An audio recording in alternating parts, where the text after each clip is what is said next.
This is my lifetime review of owning a Land Rover Lr3. I'm gonna do my best to keep this short and sweet, but yet detailed. And I'm gonna answer that one important question. If I had it to do all over, would I buy one? Let's get started.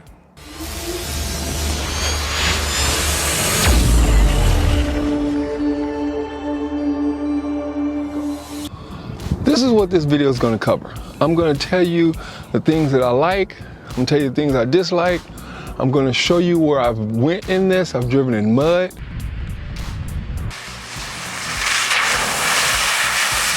I've driven in snow out of the road. I've driven in water. I've driven in dirt. There you go.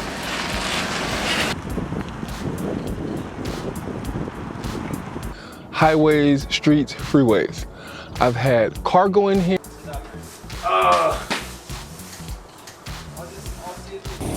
Okay, sweaty, tired, hot. Rode 5 miles at the beach, but it was fun. I've had people. I have a lot of miles, so I'm going to be able to give you a different perspective from when I first reviewed this Lr3. Today I'm gonna give you the reasons why I love my Land Rover Lr3. Let's get started. I'm gonna answer that question right now. Would I buy this, knowing what I know, if I had it all to do over? And no, I wouldn't. Now I know that might shock a lot of you, and the reason I wouldn't buy a Land Rover Lr3 is because I would buy a Land Rover Lr4. Tricked you a little bit. I really like this, and the Lr4, you just get better fuel economy, so it's pretty much this with better fuel economy. I'm gonna show you right now probably my favorite feature. As you see, I'm sitting on the tailgate with the hatch open, but a subscriber told me if you close the hatch and stand right here, which I never did, man, after they told me this is just simply amazing. It just takes this to a whole new level. You get a different perspective. How many vehicles can do this? Man, this is what it's like owning a Land Rover. You're in a community. It's like you're in a little community of a brotherhood or like a little clique. Because everybody that has one, they understand just how impressive this thing is. The features of the Rover start from this remote, how programmable this remote is, from raising and lowering the vehicle, turning the alarm on and off, is crazy. The ability for the seats to be laid down and people to sit in, cargo to get in, is just incredible.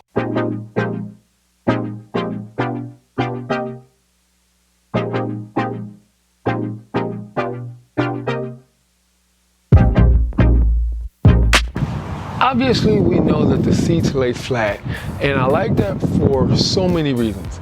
Since we got the vehicle, we did get 2 dogs, and when we go on any type of trip where the dogs can come with us, I just lay the seats down and they get in.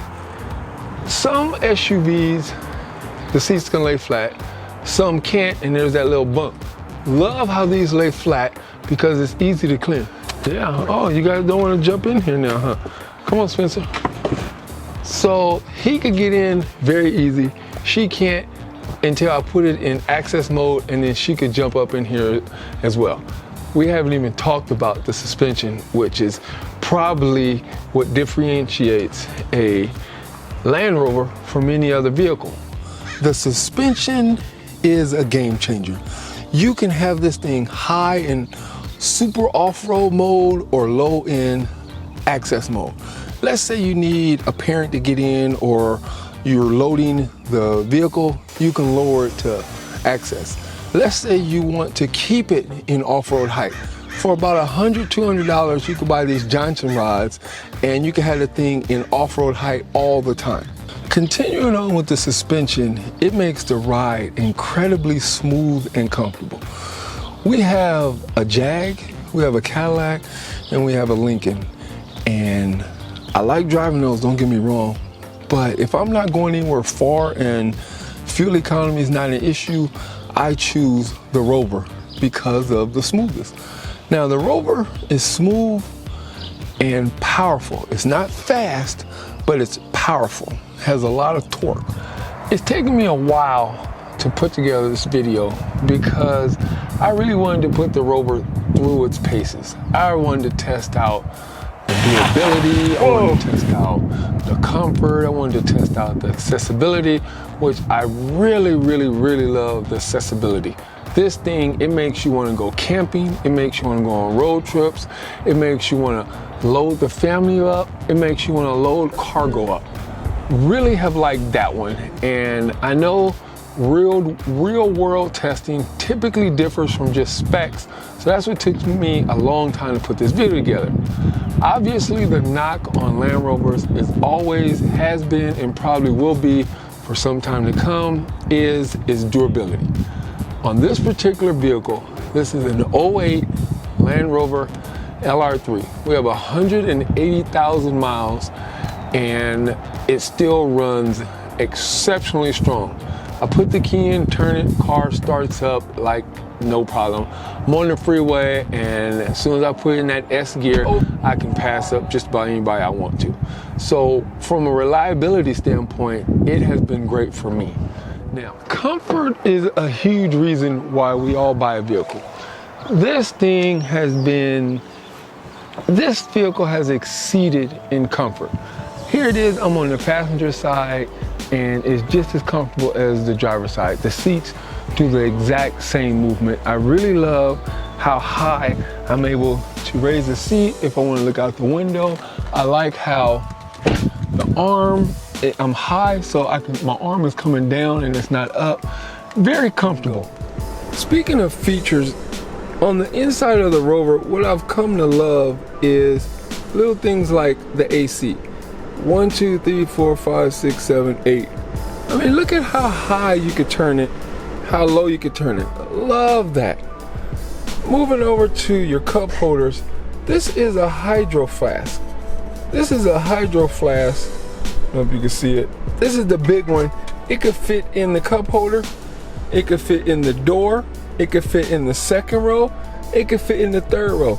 There's 10 cup holders in this vehicle. And for a bonus, 11. You have handles on each row. Handles on each row on both sides so everyone can get out. You have your sunroof in the first row. Second row you have your moon roof. And the third row you have a moon roof. Really like these because you can see through. They're tinted. So if you don't want the shade over, it's still tinted. I personally like driving with this thing open, and I'll just close it like this so I'm still getting the air and it's closed so the sun's not beaming on me. For the second and third row, they have their own control. You can control the temperature, cold or hot, have it on feeder face, and the volume. Even back here, there's 7. I said 8 in the front, but there's only 7. You have vents from the top down, then from the bottom up. In the third row, the vent comes out and hits you in the face. Dual speakers on the back door, single speaker on the front door. The audio in this thing is amazing. Here's the last 12 volt for the rear. I've used this thing many a times to pump air into the tires. You have these little cubby holes on the back of each side, right behind the cup holders. Love these. Then down here is just more little storage on both sides as well. If you love rear sensors, which we all do, the front sensors work just as good as the back sensors. Once you get them, you'll never want to be without them. This is how the interior has held up over the year. The passenger side seat pretty much looks brand new. There is zero wear and tear on the seat. The armrest has held up perfectly, and the glove compartment has pretty much no wear. The driver's seat itself is just flawless. The leather is holding up very good. Right here, the armrest is the only wear and tear. Looking at the steering wheel, it still looks very good, pretty much zero cracking. Moving to the seats in the back, they pretty much look brand new.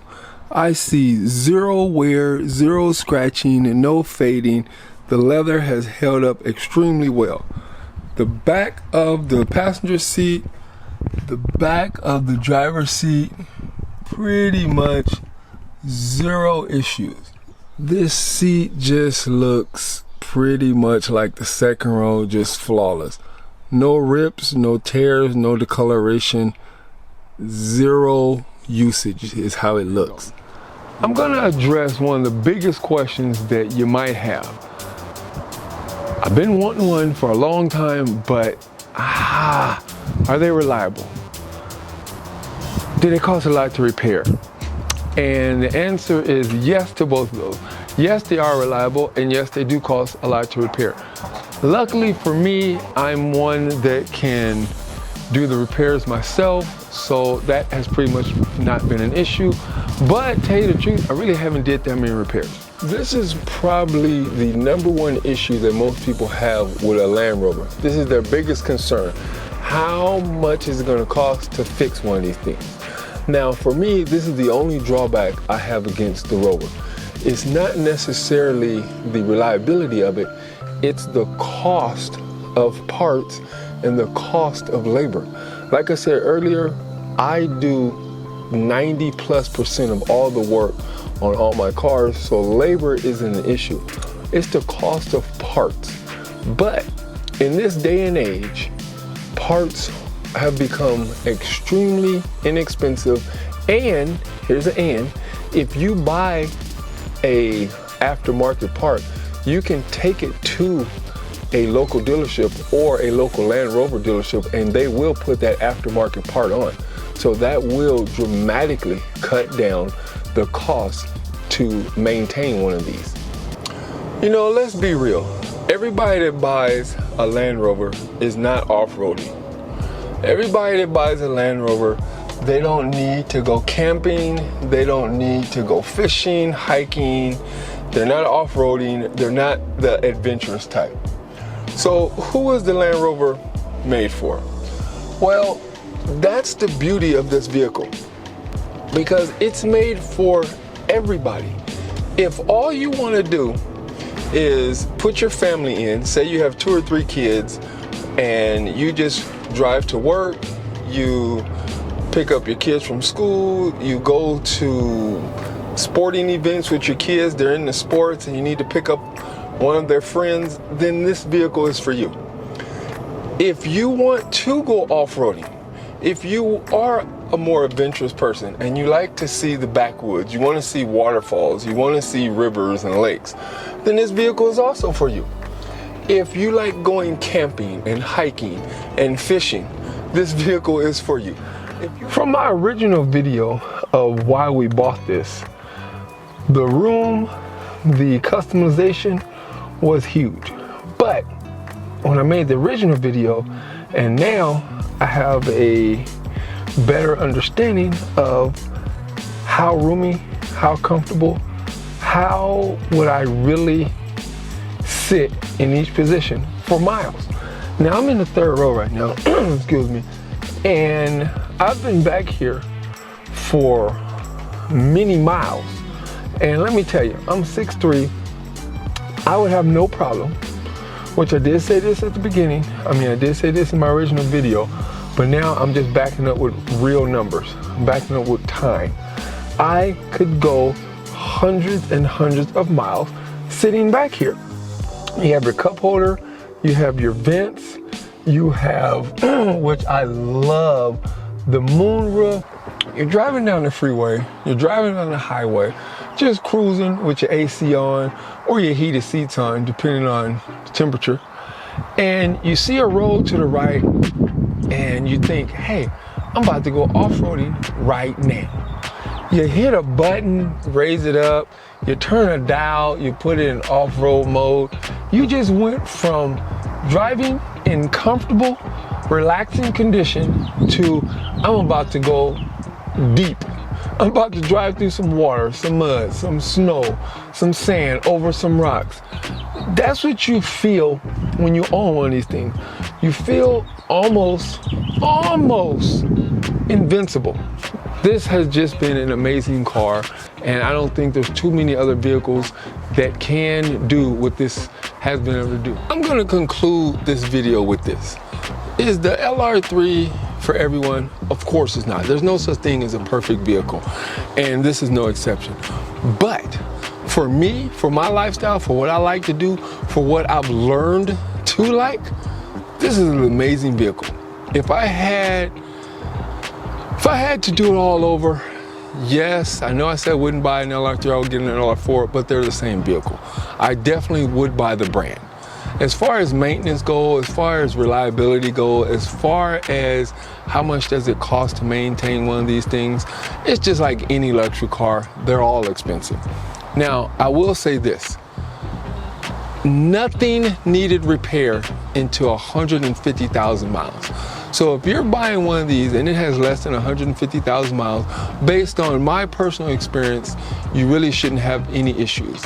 I know a lot of people that have said very similar things, and it really boils down to how much work can you actually do on your own, and when do you have to go to a dealership. If you gotta go to a dealer, it's gonna cost a lot. So I know thousands of people that have contacted me, and they just love all of the LR3 videos, and hopefully I continue to make them. And I was just talking to my neighbor, so I told her I would give her a shout out. Hey, Lauren.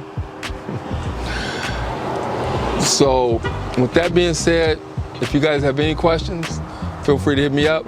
As usual, appreciate your time. You guys stay blessed. If you get a Rover, let me know. Maybe we'll run into each other one day. You guys have a good one.